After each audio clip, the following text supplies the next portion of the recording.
Greetings from South Korea. I am Arirang News AI anchor. Here is the news making headlines today. North Korea began the Night Congress of the ruling Workers' Party of Korea on Thursday. According to its state media, the Korean Central News Agency, on Friday, the Congress, the regime's most significant political event, opened in Pyongyang. In his opening address, North Korean leader Kim Jong-un said he is filled with optimism and confidence about the future. A notable change from the previous Congress is the generational shift in the executive body leadership. Senior figures including Kim Yong-chol have been removed, and instead Foreign Minister Choi Sun-hee and Defense Minister Do Kwang-chol have been added to the executive body. Meanwhile, attention is also focused on whether Kim's daughter Kim Joo-hee will be formally designated as his successor. U.S. and Chinese forces briefly faced off near the Korean peninsula after U.S. forces Korea conducted a large-scale air drill over the West Sea. According to military sources on Friday, more than 10 U.S. forces Korea F-16 fighter jets took off from Osan Air Base in Pyeongtaek on Wednesday and flew over international airspace in the West Sea. As the U.S. jets got close to China's air defense identification zone, Beijing scrambled fighter aircraft, resulting in a temporary standoff. Neither side entered the other's airspace. U.S. FK notified the South Korean military in advance of the drill, but did not explain its specific purpose.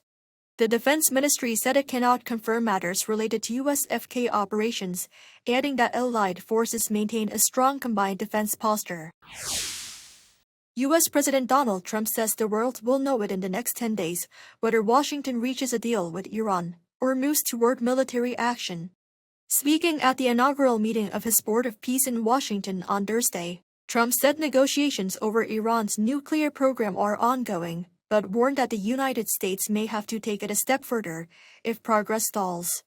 In recent days, the U.S. has increased its military presence in the Middle East, even as American and Iranian negotiators reported progress during talks in Switzerland.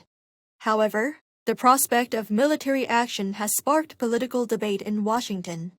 Democratic lawmakers, along with some Republicans, have voiced opposition to any strike against Iran without congressional approval. South Korea's 2018 Olympic bobsleigh silver medalist Won Yun-jong has been elected to the International Olympic Committee's Athletes Commission, becoming just the third South Korean and the country's first Winter Olympian to join the body. The IOC announced the voting results on Thursday, with Won finishing first among 11 candidates.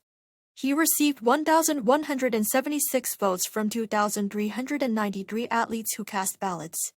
Commission members serve 8-year terms and hold the same rights and responsibilities as other IOC members. Won piloted South Korea to silver in the 4-man bobsleigh at the Pyeongchang Winter Games. He follows 2004 Olympic champions Moon Dae-sung and Yoo Seung-min as the only South Koreans elected to the commission. Blackpink's Rosé and Bruno Mars collaboration track ABTA is the best-selling track of 2025 globally after garnering more than 2 billion streams. That's according to the International Federation of the Phonographic Industry, which also said it's the first time that the chart has been topped by a non-European or North American artist, and also the first time the top track included non-English lyrics. Closely in second in what was described as one of the most competitive years in the chart's history was Golden by Huntrix, the animated girl group from the Netflix film KPop Demon Hunters. The IFPI has been publishing the annual list since 2007. That is all from me today. Thank you for watching.